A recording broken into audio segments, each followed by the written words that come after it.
Okay. Good morning, Dwight. I really got stuff recording these when I just wake up, but gotta get these done. And it's one of the few times my rig is pretty much already set up, so it's easier just to roll out of bed and start. Okay.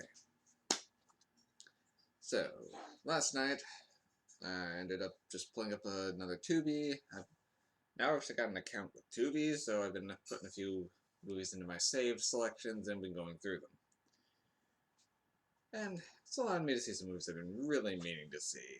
Things that I should have seen years ago. Such as, last night, The Toxic Avenger. I really can't believe I hadn't seen this one before now. It's one of those ones that should have been right up my alley from the get-go years ago. So, Toxic Avenger, it's sort of Troma's flagship series, if it can be called that. And spawning 4 sequels. There's a remake that's in post-production right now. And I think there's also a couple of video games. And despite it being an R-rated film, it actually also spawned a Saturday morning cartoon called The Toxic Crusaders, which I used to watch as a kid. So it was in that weird late 80s, early 90s where they take random R-rated properties and make kid-related things out of it, like the Alien Predator action figure line, or like Terminator action figures, all the things I have to like. Why are you marketing this towards kids? To make money, I know that. Anyway, Toxic Avenger. So it's early '80s Troma.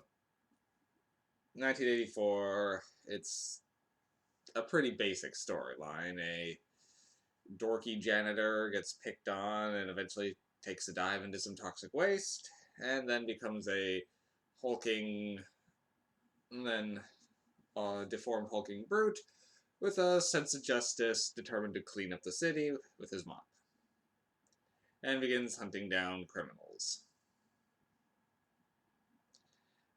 Partway through, he rescues a blind woman and gets into a romantic entanglement with her, despite the attempted interventions of the very corrupt police force and mayor, who are doing all they can to stop him because they realize that they're crooks, and he's determined to stop it before the Toxic Avenger, before he comes for them.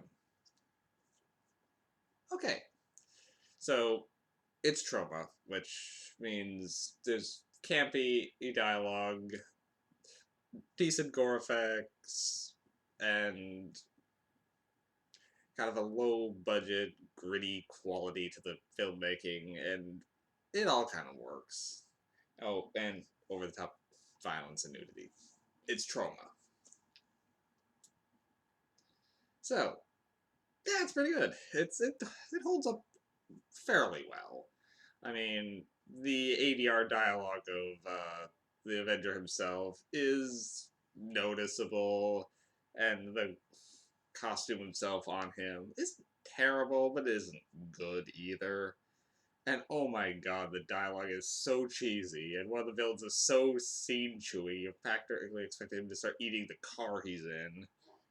That's part of the charm of a trauma movie in this case. It's supposed to be like that, and it does it in an endearing kind of way.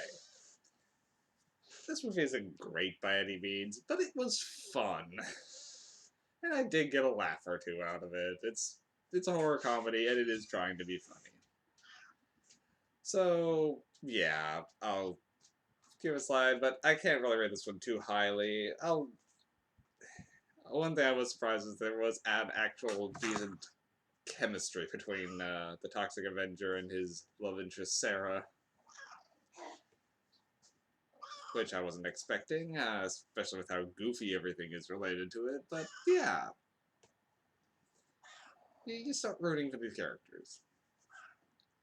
So, I was debating where to put this one. Probably it's still probably only a 5 MacGuffin movie for me. It's worth seeing at least once, but it's not one to rush out to. I maybe would have liked it better if I grew up with it and had that nostalgia thing for it. But as it is, it's fine. My favorite bit of trivia is they hadn't actually decided what to call him throughout the production of the film, so he was just known as the Monster Hero throughout the entire movie, only labeling him the Toxic Avenger at the end. From what I heard, they actually hadn't decided what they were going to call him until the while they were filming, so they never actually involved it in any dialogue. But I'm curious enough that I would like to see the sequels to see where they go with this, and I wonder what the heck they're going to do with a remake. Well, especially since I don't think the cheesy quality today holds up nearly as well as it did in the 80s, so I don't really know how that's going to go. But I'll see it. Alrighty. Have a good day, everybody.